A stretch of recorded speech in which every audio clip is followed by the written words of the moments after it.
अस्सलाम वालेकुम nine class. Chapter number 8 chemical reactivity, lecture number 2।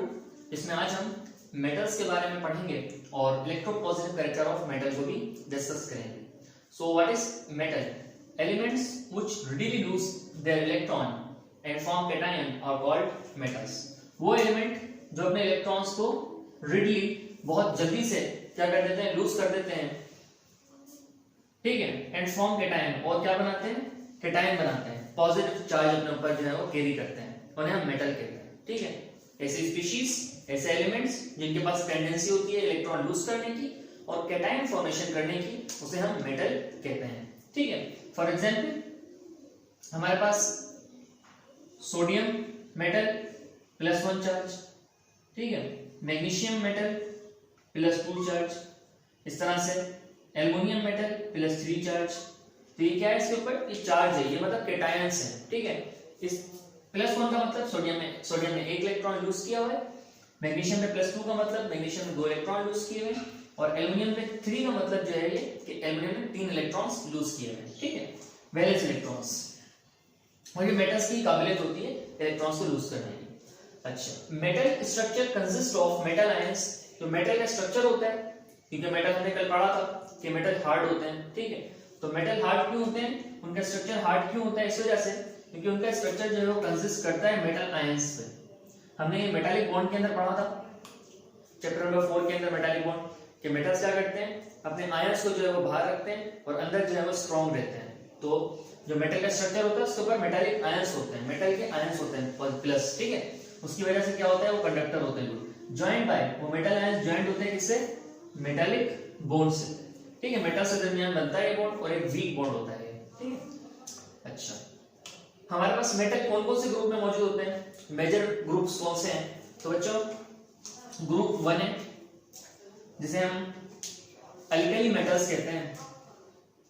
Group 1 है हमारे पास जो है वो मेटल्स का होता है। ठीक है, ग्रुप 2 है जो है फुल हमारे पास क्या है, मेटल्स का है। और जो हमारे पास ट्रांजिशन एलिमेंट्स हैं, जो ट्रांजिशन मेटल्स हैं, मतलब जितने भी बी है 1B से लेके बी ग्रुप के एलिमेंट के, ठीक है, ट्रांजिशन मेटल्स कहते हैं उसको। तो ट्रांजिशन मेटल्स जो है वो भी सारे मेटल्स होते हैं। और इसके अलावा जो हमारे पास मेटल्स है वो है हमारे पास 3A ग्रुप में मौजूद है। ठीक है, 3A ग्रुप में कौन कौन से मेटल है, aluminium, gallium and indium and thallium. ठीक है, और इसके बाद हमारे पास अगर बात करते हैं और कौन से ग्रुप में मेटल है, तो हमारे पास लेड भी एक मेटल है। ठीक है, और इसके अलावा हमने बात की थी और कौन सा, बिस्मथ हमारे पास मेटल है, और टिन हमारे पास मेटल है। ठीक है, ये मेटल्स है हमारे पास, 3A ग्रुप के अंदर भी है, 4A ग्रुप के अंदर भी है और 5A ग्रुप के अंदर भी है। नाइट्रोजन फैमिली में जो है वो बिस्मथ है, और कार्बन फैमिली के अंदर टिन और लेड है, और बोरॉन फैमिली के अंदर एल्युमिनियम, गैलियम, इंडियम और थेलियम है। ठीक है, इसके अलावा डी ब्लॉक जो है हमारा, मतलब जो हमारे ट्रांजिशन मेटल्स है वो सारे मेटल है। इसके अलावा जो 1A ग्रुप है और 2A ग्रुप है वो भी मेटल्स का है। 1A ग्रुप को हम क्या कहते हैं, अल्कली मेटल्स, और 2A को क्या कहते हैं, अल्कलाइन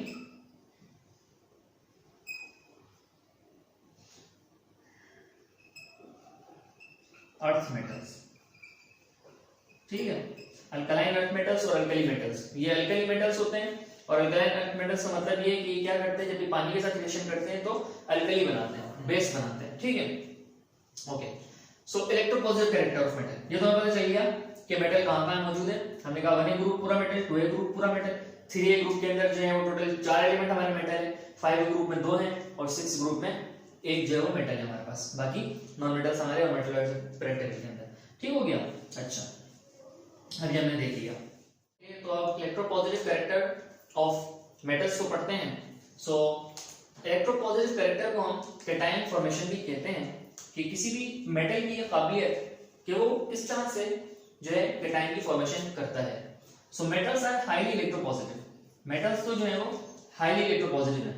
क्यों हाईली इलेक्ट्रोपॉजिटिव है बच्चों?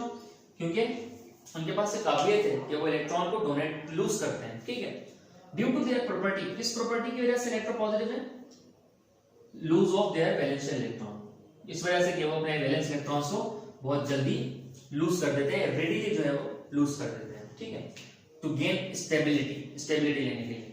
ठीक है, अब एग्जाम्पल हमने यहाँ पर रखी है एल्युमिनियम की। एल्युमिनियम का बच्चों एटॉमिक नंबर है 13, और जब हम इसकी कॉन्फ़िगरेशन करेंगे तो पहले शेल में 2 इलेक्ट्रॉन आएंगे, दूसरे में 8 आएंगे, तीसरे में जो है वो 3 आएंगे। तो 2 8 3, 2 और 8 जो है बच्चों क्या है, स्टेबल है, हमने पढ़ा था इसको, है ना। 2 और 8 तक तो स्टेबल है, लेकिन तीसरा जो इलेक्ट्रॉन है तीसरे शेल के अंदर, 3 जो इलेक्ट्रॉन है तीसरे शेल में वो स्टेबल नहीं है। उसकी वजह से हमारा जो एल्युमिनियम है वो पूरा का पूरा अनस्टेबल हो जा रहा है। तो हम क्या करेंगे भाई, हम क्या करेंगे, एल्युमिनियम क्या करता है, एल्युमिनियम वो 3 इलेक्ट्रॉन्स को बाहर निकाल देता है, लूज कर देता है, और अपने ऊपर चार्ज लगा लेता है किसका, Al+3 का, दैट इज कैटायन बना लेता है अपना। कैटायन कहते हैं ना इसको प्लस चार्ज को। ठीक हो गया। एक और एग्जांपल इसकी, सोडियम ले लो। सोडियम के पास कितने इलेक्ट्रॉन होते हैं, 11 इलेक्ट्रॉन है। किस तरह बनाएंगे इसको, पहले में 2, दूसरे में 8, तीसरे में 1। 2 और 8 तो स्टेबल है, ठीक है, लेकिन तीसरा वाला अनस्टेबल है, ऐसे मेटल क्या करेगा, सोडियम इसको बाहर निकाल देगा, चार्ज लगाएगा +1 का, ठीक है, इलेक्ट्रॉन हो गया 10, एक चला गया बाहर, उसे कह दिया कैटायन। ठीक है, ओके। अब फैक्टर्स क्या होते हैं इलेक्ट्रोपॉजिटिव कैरेक्टर के, तो 2 फैक्टर्स हैं इसके कि electropositive character is directly proportional to atomic size. जितना बड़ा हमारा एटम होता जाएगा, ठीक है, उतना जो है वो इलेक्ट्रोपॉजिटिव कैरेक्टर उसका बढ़ता जाएगा। ठीक है, मतलब atomic size is directly proportional to electropositive character. मतलब जैसे जैसे हम नीचे जाते रहते हैं डाउन द ग्रुप, मिसाल के तौर पर पहला हमारे पास ग्रुप में पहला एलिमेंट उसके पास एक ही शेल है, ठीक है, नीचे आ जाओ तो पहले में एक ही शेल है, दूसरे में आ जाओ 2 शेल, तीसरे में आ जाओ 3 शेल, ठीक है, फिर नीचे आते जाओ 4 शेल, फिर साथ 5 शेल, और फिर 6 शेल और 7 शेल, जिसे हमारे पास सीजियम और फ्रेंशियम में होते हैं। तो क्या होता है, हमारा इलेक्ट्रोपॉजिटिव कैरेक्टर बढ़ता जाता है जैसे जैसे एटॉमिक साइज बढ़ता जाता है। ठीक है, मतलब जो हमारा इलेक्ट्रोपॉजिटिव कैरेक्टर इस मेटल का होगा जिसमें 5 शेल है, वो इस मेटल का नहीं हो सकता क्योंकि इसमें एक शेल है। जितने शेल बढ़ते जाएंगे उतना ही इलेक्ट्रोपॉजिटिव कैरेक्टर बढ़ता जाता है। ठीक है, क्यों, क्योंकि जो फोर्स होती है न्यूक्लियस की, जो न्यूक्लियस फोर्स एक्सर्ट करता है वैलेंस शेल के ऊपर, वो कम होती जाती है। जब वो फोर्स कम हो जाती है तो शेल इलेक्ट्रॉन क्या करते हैं, इलेक्ट्रॉन एटम के अंदर जुड़े नहीं रहते, ठीक है, वो इलेक्ट्रॉन क्या करते हैं, वो बाहर चले जाते हैं। पढ़ाया था मैंने शेडिंग इफेक्ट में, लिंक दूंगा, पढ़ लेना, फिर समझा देता हूँ थोड़ा सा ताकि याद ध्यान हो जाए। अब देखो मिसाल के तौर पे ये हमारे पास एक एटम की फॉर्मेशन कर रहा हूँ मैं, यहाँ पर है इलेक्ट्रॉन 2, यहाँ पर है 8, यहाँ पर है 1, है ना। अब क्या होगा, न्यूक्लियस से फोर्स निकलती है, शील्डिंग इफेक्ट होता है, न्यूक्लियस फोर्स न्यूक्लियर फोर्स होती है। न्यूक्लियर फोर्स क्या करती है, वो शील्ड करती है इलेक्ट्रॉन्स को, ठीक है, वैलेंस इलेक्ट्रॉन को शील्ड करती है। लेकिन होता क्या है, जब जैसे जैसे हमारे पास साइज बढ़ता जाता है एटम का, जैसे जैसे वैलेंस शेल दूर होता जाता है, वैसे वैसे फोर्स भी कम होती जाती है। तो जो फोर्स यहाँ पर पहुंच रही है इस वाले शेल के ऊपर जिसमें 1 इलेक्ट्रॉन है, वो क्या हो चुकी है, कम हो चुकी है। क्यों, क्योंकि वो पहले इस शेल से गुजरी, फिर इस शेल से गुजरी, तो तीसरे में आते आते वो क्या हो चुकी है, वो कम हो चुकी है। तो जब फोर्स कम हो चुकी है तो इसके पास जो फोर्स है, जो रहने की काबिलियत है एलिमेंट के अंदर, वो कम हो गई है। और जब एलिमेंट के अंदर रहने की इसकी ताकत कम हो चुकी है तो उसका इलेक्ट्रोपॉजिटिव कैरेक्टर बढ़ चुका है, और इलेक्ट्रोपॉजिटिव कैरेक्टर बढ़ चुका है तो कैटायन फॉर्मेशन होगी ही होगी। ठीक है, ये मैं समझाना चाह रहा हूँ। एक बार फिर बता दूं क्योंकि ये थोड़ा सा ना ट्रिकी यही है, इसलिए मैं बार बार से थोड़ा जोर दे रहा हूँ, और पेपर में भी ये चीज आती है अक्सर। देखो ये है हमारा न्यूक्लियस, न्यूक्लियस एक्सर्ट कर रहा है फोर्स पहले शेल पे, फिर दूसरे शेल पे, फिर तीसरे शेल पे। जैसे जैसे शेल बढ़ता जाएगा तो फोर्स क्या होती जाएगी, कम होती जाएगी। तो जब फोर्स कम होती जाएगी तो इलेक्ट्रोपॉजिटिव कैरेक्टर भी बढ़ता जाएगा। तो हम एक और पॉइंट भी लिख सकते हैं इसका कि nuclear force is inversely proportional to electropositive character।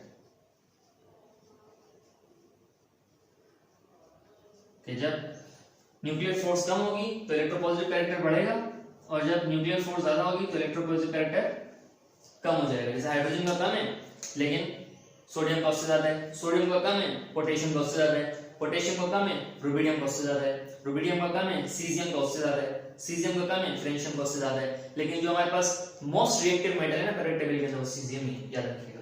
दूसरा है हमारे पास कि electropositive character is inversely proportional to ionization energy, कि हमारा इलेक्ट्रोपॉजिटिव कैरेक्टर जो किसी भी एलिमेंट का होगा वो इनवर्सली प्रोपोर्शनल होगा आयनाइजेशन एनर्जी से। जिस एलिमेंट की आयनाइजेशन एनर्जी ज्यादा होगी उसका इलेक्ट्रोपॉजिटिव कैरेक्टर कम होगा, और जिसकी आयनाइजेशन एनर्जी जो है वो कम होगी उसका इलेक्ट्रोपॉजिटिव कैरेक्टर ज्यादा होगा। ठीक है, हमने ये पढ़ा था आयनाइजेशन एनर्जी के अंदर कि ionization energy is decrease in down the group, decrease होती है डाउन द ग्रुप, ऊपर से नीचे जाते हैं कम होती जाती है। आयनाइजेशन एनर्जी ऊपर से नीचे कम होती है, डाउन द ग्रुप कम होती है, और इलेक्ट्रोपॉजिटिव कैरेक्टर क्योंकि इनवर्सली प्रोपोर्शनल है तो ये क्या होता है, इंक्रीज होता है। तो इस बात को आपने याद करना होगा, ionization energy decrease down the group and electropositive character increase down the group. ठीक है, तीसरा न्यूक्लियर फोर्स। न्यूक्लियर फोर्स बच्चों कम होती जाती है तो इलेक्ट्रोपॉजिटिव कैरेक्टर जो है वो बढ़ता जाता है, और न्यूक्लियर फोर्स जब ज्यादा होती जाती है तो इलेक्ट्रोपॉजिटिव कैरेक्टर कम होता जाता है। ये मैंने आपको यहाँ समझाया था। ट्रेंड्स क्या है इसके, इन ट्रेंड्स को फॉलो करता है। ट्रेंड्स इसका एक ही है, क्या है वो, electropositive character increase down the group, electropositive character बढ़ता है डाउन द ग्रुप, मैंने आपको बता दिया, क्योंकि आयनाइजेशन एनर्जी कम होती है तो ये बढ़ता है। ठीक है, ओके। अल्कली और अल्कलाइन अर्थ मेटल्स की जो रिएक्टिविटी है वो इसी वजह से ज्यादा होती है, क्योंकि उनका इलेक्ट्रोपॉजिटिव कैरेक्टर क्या होता है, ज्यादा होता है। सही है, और इसी वजह से वो क्या होते हैं, हाईली रिएक्टिव होते हैं, बहुत ज्यादा रिएक्ट करने वाले होते हैं, इतने रिएक्ट करने वाले होते हैं कि हम इसको रख भी नहीं सकते खुली फिजा में ओपन करके, कभी भी सोडियम मेटल को ओपन करके नहीं रख सकते एटमॉस्फेयर के साथ। ठीक है, किस वजह से नहीं रख सकते, क्योंकि उसके अंदर ऐसी काबिलियत है कि वो ऑक्सीजन के साथ फौरन रिएक्शन करेगा, अपने इलेक्ट्रॉन को लूज करेगा। ठीक है, इसलिए हम उसको क्या करते हैं, किसी भी केरोसिन ऑयल के अंदर, किसी लुब्रिकेंट के अंदर, ऑर्गेनिक लुब्रिकेंट के अंदर जो है वो डिसॉल्व घोल के रखते हैं, या उसको उसके डब्बे के अंदर रखते हैं। ठीक है, ताकि एटमॉस्फेयर के साथ रिएक्शन ना करे। सेकंड, इनके हाई इलेक्ट्रोपॉजिटिव कैरेक्टर की वजह से ये हाईली रिएक्टिव तो होते हैं, ये हाईली इलेक्ट्रोपॉजिटिव भी होते हैं। सही है, और क्या होते हैं, ये गुड रिड्यूसिंग एजेंट होते हैं, ये अच्छे रिड्यूसिंग एजेंट होते हैं। रिड्यूसिंग एजेंट बच्चों हमने पढ़ा था क्या होते हैं, रिड्यूसिंग एजेंट वो होते हैं जो खुद ऑक्सीडाइज होते हैं। ठीक है, जिनमें ऑक्सीडेशन होती है वो रिड्यूसिंग एजेंट होते हैं। तो इनमें ऑक्सीडेशन किसमें होती है बच्चों, हमने पढ़ा था मेटल्स के अंदर ऑक्सीडेशन होती है, क्योंकि मेटल हम पढ़ रहे हैं तो मेटल ही ऑक्सीडेशन करते हैं, तो वो क्या हो जाएंगे, रिड्यूसिंग एजेंट हो जाएंगे। अच्छा, अब हमारे पास क्या होता है, मेटल्स के अंदर थोड़ी सी ना एक और बात भी होती है, कुछ मेटल्स होते हैं मोनोवेलेंट और कुछ होते हैं डाइवेलेंट और कुछ होते हैं ट्राइवेलेंट। हम ये इस बार जिक्र कर चुके हैं। ठीक है, मोनोवेलेंट के टाइम होता है कुछ, कोई होते हैं डाइवेलेंट के टाइम, कुछ होते हैं ट्राइवेलेंट के टाइम। तो बच्चों मोनोवेलेंट के टाइम जो है वो कौन सा मेटल होते हैं, वो अल्कली मेटल्स होते हैं। ठीक है, और डाइवेलेंट कौन से मेटल होते हैं, अल्कलीन अर्थ मेटल्स जो है वो डाइवेलेंट मेटल्स होते हैं। और जो बोरॉन फैमिली के अंदर जो मेटल हमने देखे थे एल्युमिनियम वाले, वो क्या होते हैं, ट्राइवेलेंट, क्योंकि उनके +3 का चार्ज होता है, डाइवेलेंट +2, मोनोवेलेंट +1। ठीक है, इसी तरह से जो कॉन्फ़िगरेशन होती है अल्कली मेटल्स की और अल्कलाइन अर्थ मेटल्स की, वो क्या होती है बच्चों, NS1 क्योंकि 1 ग्रुप के हैं अल्कली मेटल, और NS2 क्योंकि 2 ग्रुप का है अल्कलाइन अर्थ मेटल। ये हम पढ़ चुके हैं पीरियड टेबल के अंदर। ठीक है, तो ये था आज का लेक्चर, होपफुली आपको समझ आया होगा। इंशाल्लाह नेक्स्ट लेक्चर के अंदर आपसे मुलाकात होगी, तब तक के लिए ख्याल रखिएगा। अल्लाह हाफिज़।